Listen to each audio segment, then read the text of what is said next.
इधर हाल के दिनों में माननीय मुख्यमंत्री जी ने कई बात कही थी, जिसमें कुछ बातों पर अपनी ओर से प्रतिक्रिया पिछले प्रेस कॉन्फ्रेंस में मैंने दी थी, और कुछ चीज जो बच गई है या बाद में उन्होंने कही है उस पर आज बात करनी है। एक तो मुख्यमंत्री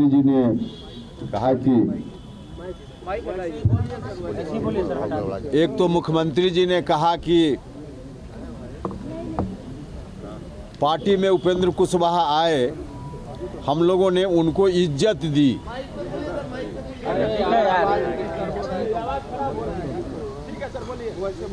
मुख्यमंत्री जी ने कहा कि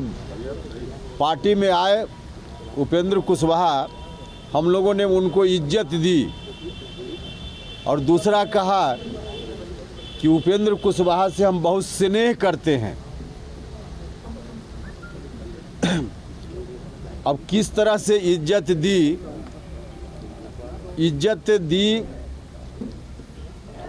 यह कहने का अभिप्राय या फिर कई बार सीधे तौर पे कहा भी गया कि पार्लियामेंट्री बोर्ड का अध्यक्ष बनाया, एमएलसी बनाया, इसी का मतलब निकाला जाता है कि बहुत इज्जत दी गई।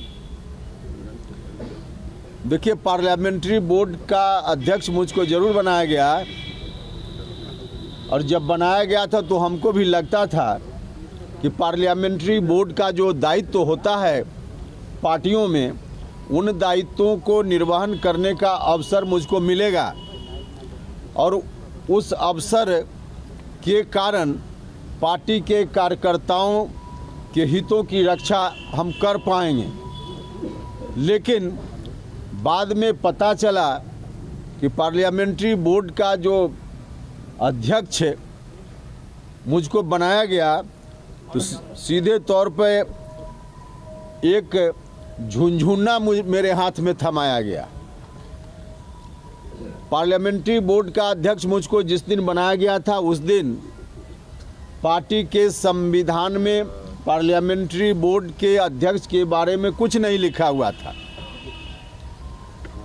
बाद में संशोधन जरूर हुआ संविधान में, और उस संशोधन के हिसाब से उसमें यह बात लिखी गई कि पार्टी के राष्ट्रीय अध्यक्ष संसदीय बोर्ड के अध्यक्ष एवं सदस्यों का मनोनयन करेंगे।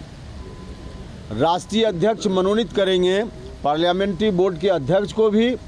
और पार्लियामेंट्री बोर्ड के सदस्यों को भी। अब पार्लियामेंट्री बोर्ड का अध्यक्ष राष्ट्रीय अध्यक्ष मनोनीत करेंगे,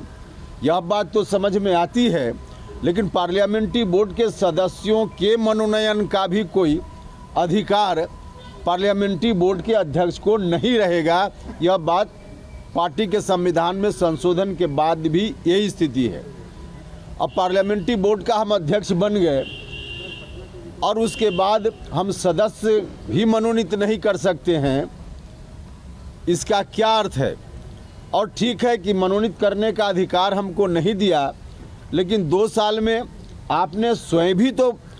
हमारे साथ जो पार्लियामेंट्री बोर्ड कमेटी होती, उस कमेटी के सदस्यों का मनोनयन नहीं किया। तो पार्टी ने सदस्यों का मनोनयन नहीं किया और मेरे हाथ में अधिकार भी नहीं दिया, सीधे पार्लियामेंट्री बोर्ड का अध्यक्ष मुझको बना दिया गया। तो यह संवैधानिक स्थिति पार्टी के अनुसार मेरी पार्लियामेंट्री बोर्ड के अध्यक्ष होते हुए आज भी यही है, जहां हम एक मेंबर भी नहीं बना सकते। यह तो पार्टी के संविधान की बात हुई। अब व्यवहार में देखिए, पार्लियामेंट्री बोर्ड के अध्यक्ष या बाकी पूरी कमेटी यदि होती तो उसका अधिकार होता है, उसका काम होता है, उसका फंक्शन होता है कि जब भी पार्टी में किसी भी चुनाव के संदर्भ में उम्मीदवारी का चयन करना हो तो पार्लियामेंट्री बोर्ड बैठकर उस पर विचार करता है। एक तो कमेटी ही नहीं तो पार्लियामेंट्री बोर्ड बैठकर विचार क्या करे। लेकिन व्यक्तिगत रूप से पार्लियामेंट्री बोर्ड के अध्यक्ष होने के कारण कोई सुझाव कभी मुझसे मांगा गया हो तो इसकी भी आवश्यकता नहीं समझी गई। कई चुनाव हुए, विभिन्न विधानसभा क्षेत्रों में उपचुनाव हुए, एमएलसी के चुनाव हुए,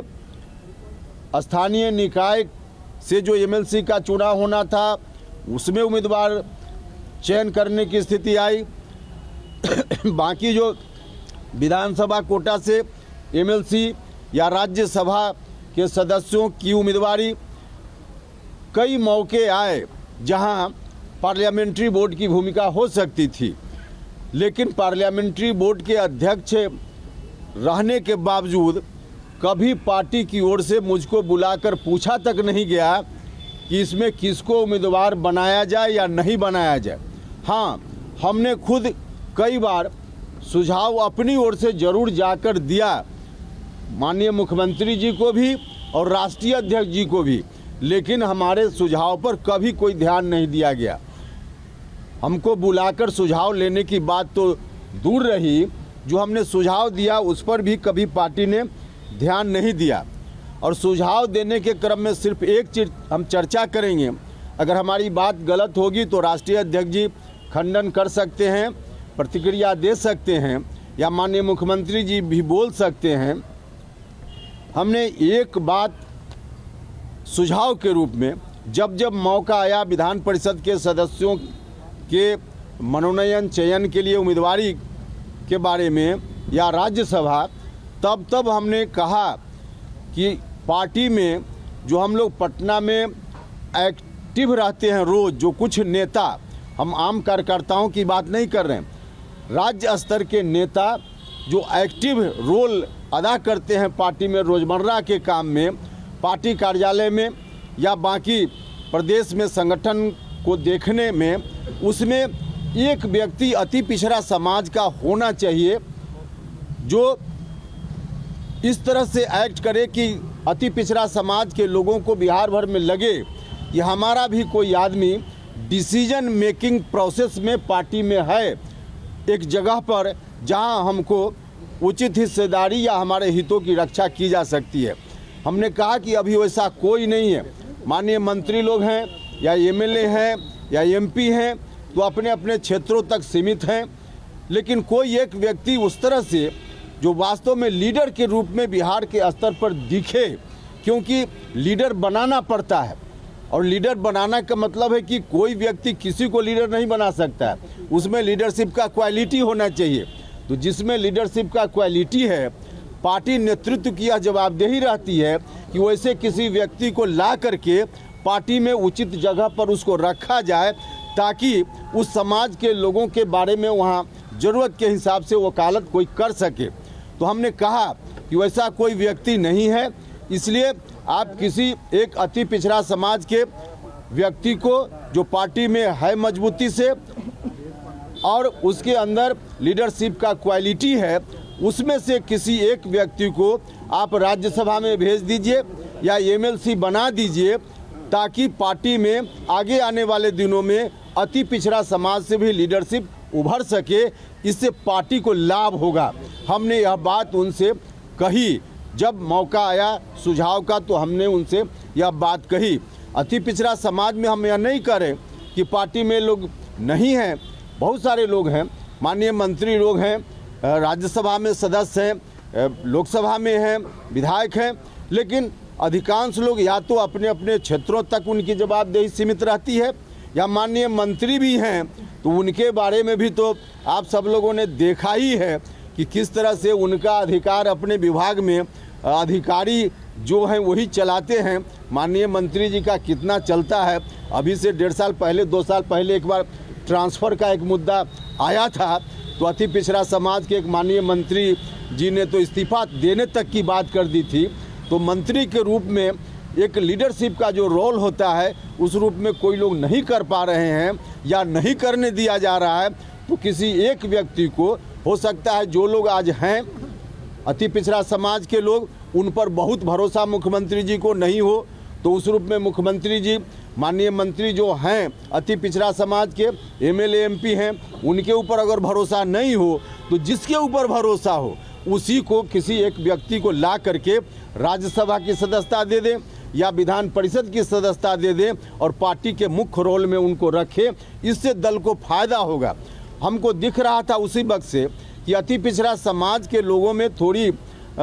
थोड़ा जो आकर्षण पार्टी के प्रति था वो आकर्षण घट रहा है। तो इस ख्याल से मैंने सुझाव दिया था पार्टी की मजबूती के लिए यह काम करना चाहिए, लेकिन इस तरह के सुझावों पर भी कोई ध्यान नहीं दिया गया। और स्थिति आपके सामने है,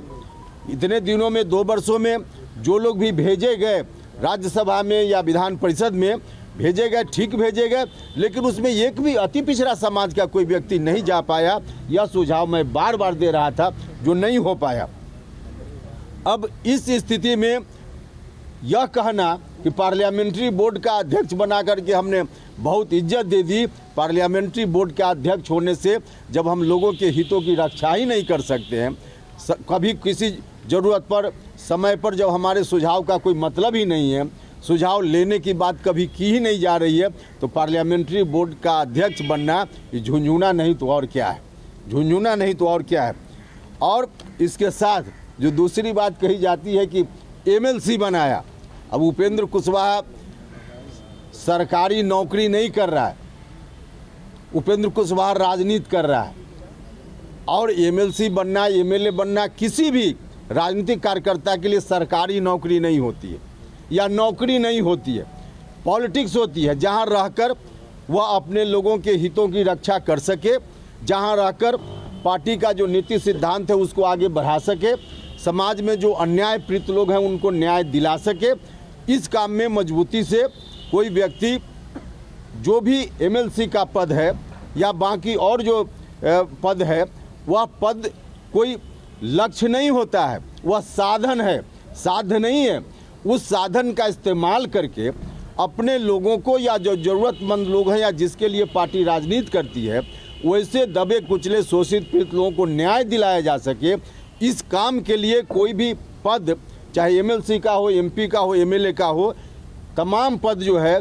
एक साधन के रूप में होता है, साध्य नहीं है। तो मुझको यह कहा जा रहा है कि एमएलसी बनने के बाद मेरा कोई अधिकार और कुछ उस रूप में जब पार्टी मानती ही नहीं है तो सीधे नौकरी करने जैसी स्थिति, और कह रहे हैं कि वही तो एमएलसी पद को मैं मान रहा हूँ कि लॉलीपॉप मुझको एक थमाया गया। और लॉलीपॉप सब लोगों को मालूम है कि राज्यसभा की सदस्यता छोड़ने में उपेंद्र कुशवाहा को 1 मिनट 1 क्षण का भी मलाल नहीं होता है। भारत सरकार में मंत्री पद को छोड़ते हुए 1 मिनट का मलाल नहीं होता है। तो एमएलसी कौन सी बड़ी चीज़ है, एमएलसी कौन सी बड़ी चीज़ है। अभी भी लगता हो माननीय मुख्यमंत्री जी को या पार्टी को, तो एमएलसी आप वापस कर सकते हैं, उसमें हमको कहाँ कोई परेशानी, कर सकते हैं। या पार्लियामेंट्री बोर्ड का अध्यक्ष ही है तो उनको लगे तो वापस कर सकते हैं, उसमें मुझको कोई परेशानी नहीं। इसके अतिरिक्त एक बात और, जो जब हमने कहा कि हम पार्टी से ऐसे नहीं जाएंगे, हम अपना हिस्सा हमको चाहिए,